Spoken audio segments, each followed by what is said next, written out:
క్రికెట్లో అత్యంత ధనిక బోర్డు బీసీసీఐని. ఐపీఎల్ తర్వాత బీసీసీఐ రెవెన్యూ రాకెట్ వేగంతో దూసుకెళ్లిపోతోంది. వరల్డ్ క్రికెట్ను శాసించే స్థాయిలో నిలిచింది.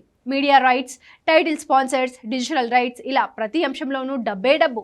బీసీసీఐతో ఒప్పందం కోసం కార్పొరేట్ కంపెనీలు క్యూ కడతాయి. అలాంటి బీసీసీఐ తొలిసారి స్పాన్సర్స్ లేక భారత జట్టును టోర్నీ ఆడాల్సి వస్తుంది.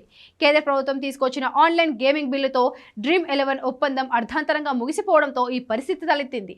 ఆసియా కప్ ఆరంభమయ్యేలోపు కొత్త స్పాన్సర్స్ ను తీసుకొచ్చే సమయం లేకపోవడంతో భారత జట్టు జెర్సీ స్పాన్సర్స్ లేకుండానే ఆడుతోంది. 23 ఏళ్ల తర్వాత భారత జట్టు స్పాన్సర్స్ లేకుండా బరిలోకి దిగే అవకాశం ఉంది. ఆల్రౌండర్ శివం దూబే సోషల్ మీడియాలో కొత్త జెర్సీతో కొన్ని ఫోటోలు పంచుకోగా దానిపై ఇండియా అని మాత్రమే ఉంది. భారత జట్టు జెర్సీ ఎడమ వైపు బీసీసీఐ లోగో, కుడివైపు ఆసియా కప్ 2025 లోగో ఉన్నాయి. కిట్ తయారీ సంస్థ అడిడాస్ లోగో చేతిపై కనిపిస్తుంది. గతంలో 2002లో జరిగిన ఛాంపియన్స్ ట్రోఫీ సమయంలో కూడా టీమిండియా అలాగే స్పాన్సర్స్ లేకుండా ఆడింది. అప్పుడు కూడా ఓ వివాదం కారణంగా టీమిండియా స్పాన్సర్స్ లేకుండా ఆడాల్సి వచ్చింది. ఇప్పుడు 23 ఏళ్ల తర్వాత మళ్ళీ అదే పరిస్థితి ఎదురైంది.